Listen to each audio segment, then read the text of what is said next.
On est ici aujourd'hui pour récompenser un vainqueur d'un challenge. C'est de ça dont on va un petit peu parler, mais c'est aussi l'occasion, Madame la Présidente, de nous honorer d'abord de votre présence.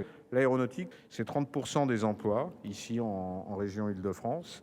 Et donc, c'est une région qui compte pour l'aéronautique, historiquement, mais encore de nos jours, face à d'autres régions aussi très développées. Mais la région Île-de-France est une région chère à l'aéronautique. Je pense que la recherche et l'innovation sont fondamentales.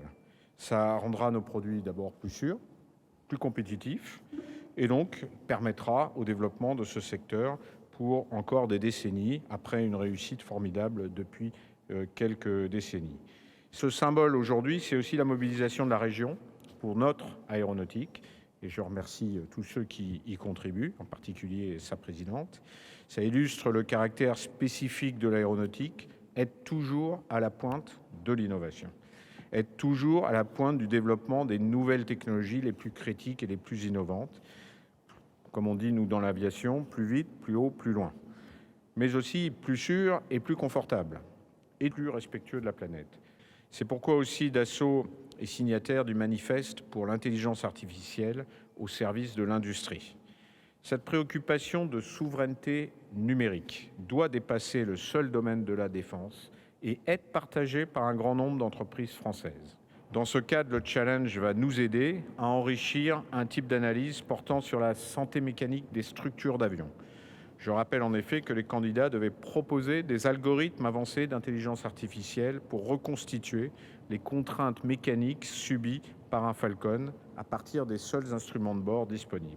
Une dizaine d'équipes, start-up ou laboratoires, implantées en Île-de-France, ont été sélectionnées par la région et Dassault Aviation pour participer à ce challenge. Je laisse bien sûr à tout seigneur, tout honneur à Valérie Pécresse le privilège d'annoncer ces résultats. Je félicite d'avance tous les candidats qui ont tous été très valeureux et je remercie leurs équipes qui les ont accompagnés tout au long de ce challenge organisé de main de maître. Merci à vous. Initialement, le prix devait être remis au Salon du Bourget.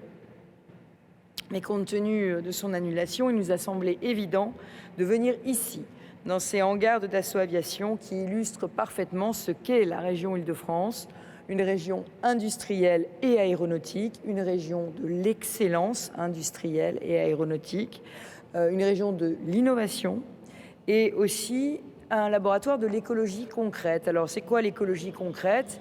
L'écologie concrète, c'est l'écologie des solutions. C'est une écologie qui croit au progrès. Alors, vous l'aurez compris, l'aéronautique est un axe déterminant de la stratégie industrielle régionale. Nous avons lancé ce challenge Intelligence artificielle for Industry en nous appuyant sur l'excellence de l'Île-de-France en matière d'intelligence artificielle. Parce que si nous sommes la première région d'Europe pour l'aéronautique, nous voulons être aussi la première région d'Europe pour l'intelligence artificielle.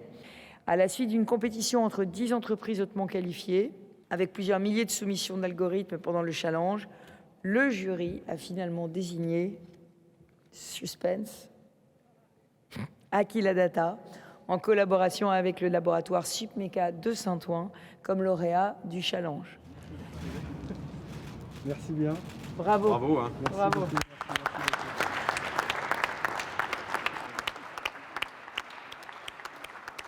Pour nous, c'est au-delà de la difficulté de ce challenge, c'est un sujet qui s'inscrivait dans la continuité de nos travaux. Ça fait 3 ans qu'on fait de la recherche en laboratoire avec les meilleurs docteurs. Et aujourd'hui, on est un vecteur aussi pour eux. Ils savent qu'ils peuvent aller passer du monde académique au monde un peu plus industriel avec des sujets qui vont générer de la croissance et qui sont des vecteurs exceptionnels. Donc on est très très fiers. On montre encore une fois que les relations entre le monde académique et le monde industriel est une réalité et que chaque fois qu'on peut collaborer, en fait, on a un résultat qui est toujours très positif.